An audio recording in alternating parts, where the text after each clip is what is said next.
नमस्कार दोस्तों, चैनल आपका स्वागत है। अभी हम बात करने वाले हैं यहाँ पे टाटा टेक्नोलॉजीज की।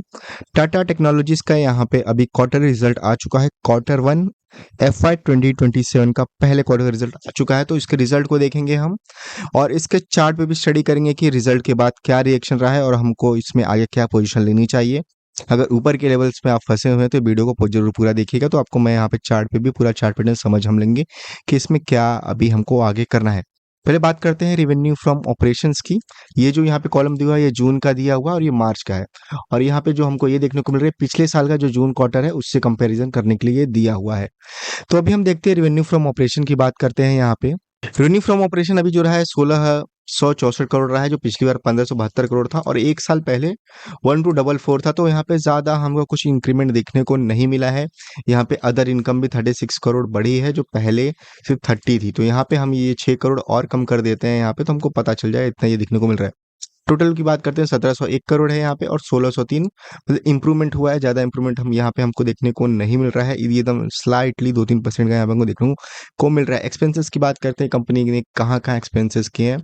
टेक्नोलॉजी सॉल्यूशंस के लिए इन्होंने 280 करोड़ स्पेंड किया है। कंसल्टेंसी चार्जेस 148 करोड़ पे किए हैं और यहाँ पे एम्प्लॉय बेनिफिट के लिए 815 यहाँ पे किए हुए हैं। फाइनेंशियल कॉस्ट 15 है। इसका हम टोटली देख लेते हैं, क्योंकि ये एक्सपेंसेस जो होते हैं हमको यहाँ पे टोटल देखने को मिल रहा है, जो 1459 करोड़ है यहाँ पे, जो पहले 1382 करोड़ हुआ करते थे और एक साल पहले 1080 करोड़ यहाँ पे हुआ करता था। ठीक है, अभी हम आते हैं यहाँ पे कुछ इसके नंबर देखते हैं। पैड देखते हैं, प्रॉफिट बिफोर टैक्स कितना था इसका। टोटल टैक्स इन्होंने इतना पे किया है और पैड इसका हमको देखने को नीचे मिलेगा। प्रॉफिट आफ्टर टैक्स ये जो यहाँ पे दिया हुआ है वो है यहाँ पे सिर्फ 180.75, जो पिछली बार 204 करोड़ था। यहाँ पे हमको देखने को डिक्लाइन देखने को मिल रहा है। और एक साल के पहले इनका प्रॉफिट आया था 170 करोड़, पर अभी आ रहा है सिर्फ 180 करोड़ पूरे एक साल के बाद। और पिछला जो क्वार्टर था उसके मुकाबले 10 करोड़ डाउन है यहाँ पे। ठीक है, तो ये हमको सीधा सीधा यहाँ दिखाने को मिल रहा है। कंपनी ने यहाँ पे इसके मार्जिन डाउन हुए हैं, इनके सेल्स बढ़ी है, सब चीज ठीक है, पर यहाँ पे वो भी थोड़ी बहुत ही बढ़ी है, जैसा हमने ऑपरेशन से देखने को मिला था यहाँ पे। ठीक है, रेवेन्यू उनका आया है। रेवेन्यू में सारी चीजें जुड़ती नहीं है, रेवेन्यू में सिर्फ उनके जो सेल्स होते हैं वो ही जुड़ते हैं।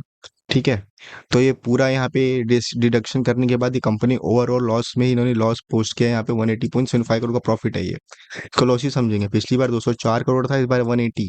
तो यहाँ पे जो थोड़ा यहाँ पे इंक्रीमेंट देखने को हमको मिला था, ये रिसेंट क्वार्टर की बात करते हैं 204 करोड़ का, तो ये भी हमको यहाँ पे कुछ खास देखने को नहीं मिल रहा है। और वही आप देखेंगे ये जो मार्च का है, मार्च 31 2026 का, ठीक है, ऑडिटेड जो है, तो उसका भी यहाँ पे हमको अच्छा खासा देखने को मिला था 546.59, पर अभी ये कम हो चुका है। तो ये इसका मेन नंबर यहाँ पे हमको देखने को मिल रहा है। पिछली बार से ये डाउन है पूरी तरीके से।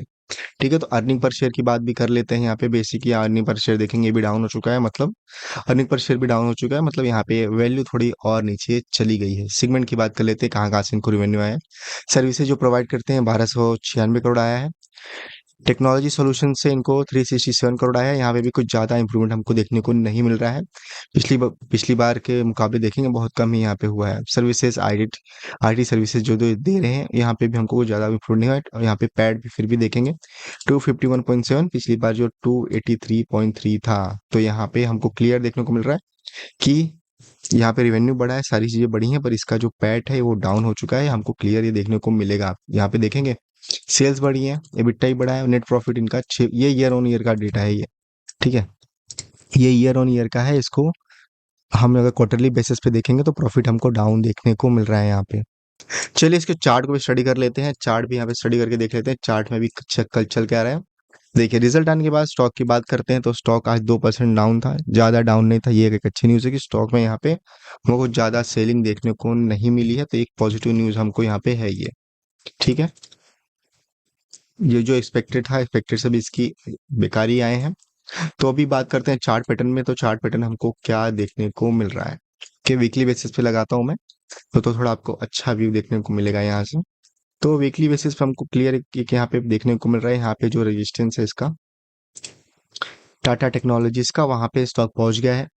पूरी तरीके से अच्छा पैटर्न बना के यहाँ पे आया था। तो यहाँ पे अभी देखेंगे कुछ दिनों से ये जो स्टॉक है, कुछ दिनों से नहीं, कुछ वीक्स हो चुके हैं। कितने 1 3 5 6 7 8 वीक, करीबन 2 महीने का यहाँ पे समय लगा चुका है ये, और स्टॉक इसी रेंज में फंसा हुआ है। तो हमको क्या करना है अभी, जब तक ये रेंज ब्रेक नहीं होती है, या ब्रेक डाउन या ब्रेक अप जो इस रेंज का होने वाला है, उसका हमको इंतजार करना है। अभी एक स्टॉक रेंज में फंसा हुआ है, तो जब ये ऊपर की तरफ जाएगा यहाँ पे कंसोलिडेट होकर इसको ब्रेक करेगा, क्योंकि इसका जो अभी रेजिस्टेंस है इसी के पास स्टॉक है, तो हमको ये स्टॉक ऊपर जाते हुए दिख सकता है। और स्टॉक की हिस्ट्री की बात करते हैं, स्टॉक अभी करीबन 30% का इसने रिटर्न दिया था करीबन 2 महीने के अंदर। तो जब इतना स्टॉक रिटर्न दे चुका है 30% का 2 महीने में, तो स्टॉक थोड़ा यहाँ पे कंसोलिडेट करेगा, एक रेंज में फंसा रहेगा। उसके बाद हमको नई अपसाइड देखने को मिलेगी, पर अपसाइड को उसको सपोर्ट करने के लिए यहाँ पे कोई भी अर्निंग अच्छी नहीं आई है। ईयर ऑन ईयर बेसिस पे एकदम साइलेंट यहाँ पे रिजल्ट आए हैं, और यहाँ पे इनका नेट प्रॉफिट भी डाउन हो चुका है, पैट ऑफ इनका भी डाउन हो चुका है। तो यहाँ पे कोई पॉजिटिव न्यूज़ नहीं है, जिसकी वजह से स्टॉक अभी यहाँ पे 1-2% हमको यहाँ पे देखने को मिला है। और यहाँ पे देखेंगे, यहाँ पे अब कोई यहाँ पे वॉल्यूम भी ज़्यादा ट्रेड नहीं हो रहे हैं स्टॉक में। तो इस जब तक इस रेंज में रहता है तो आपको पूरी तरीके से उसको अवॉइड करना है, कोई नई पोजीशन बनाने की आपको नहीं सोचनी है। जब यहाँ पे ब्रेकआउट होगा स्टॉक, यहाँ पे अगर ऊपर जाता है कॉन्सलेट होके रिटेस्ट करके ऊपर जाता है, तो ये यहाँ पे स्ट्रॉन्ग हमको यहाँ पे बाउंस बैक देखने को मिलेगा। तब तक इसको अवॉइड करिए। अभी मुझे इस स्टॉक में कोई स्ट्रेंथ नहीं दिख रहा है। जब तक इसको ब्रेक अप हो या ब्रेक डाउन ना करे, इसमें कोई हमको नई पोजीशन मुझे तो नहीं दिख रही है। ये जो मैं बता रहा हूँ एजुकेशन पर्पज के लिए, आप अपनी रिसर्च खुद कर सकते हैं। ठीक है, अब इसमें कोई नया पोजीशन आप नहीं लेंगे तो आपको यहाँ पे अच्छा रहेगा। तो ये हमारा आज का चार्ट स्टडी था टाटा टेक्नोलॉजीज का। इसके रिजल्ट की बात की हमने, जहाँ पे इसके रिजल्ट अभी स्लाइटली उतने अच्छे नहीं आए हैं। जब से कंपनी यहाँ आई है आईपीओ के बाद से इसके रिजल्ट अच्छे नहीं आ रहे, जिसकी वजह से ये हुआ है कि आईपीओ के बाद से स्टॉक करीबन 50% से ज़्यादा करेक्ट हो चुका है। और उस लेवल्स पे जाने के लिए कंपनी को अभी बहुत ज़्यादा यहाँ पे करीबन 40 से 60% अभी ऊपर और जाना पड़ेगा, क्योंकि बहुत सारे लोगों को लगा था कि टाटा की कंपनी है, टाटा टेक्नोलॉजी से, तो यहाँ पे आईपीओ के बाद जैसे बहुत सारी कंपनीज अपवर्ड मूवमेंट करती हैं तो ये भी करेगी, पर इसके साथ उल्टा हो गया। यहाँ पे कोई भी हमको मूवमेंट देखने को नहीं मिला है। तो ठीक है, अभी ये चार्ट तो इसका अच्छा है, चार्ट पैटर्न है कि यहाँ पे एक रेंज में फंसा हुआ, तो हमको क्लियर दिख रहा है कि अभी इसको अवॉइड करना है। तो वीडियो देखने के लिए धन्यवाद। अगर आपको वीडियो अच्छा लगा लाइक जरूर करें। Thank you.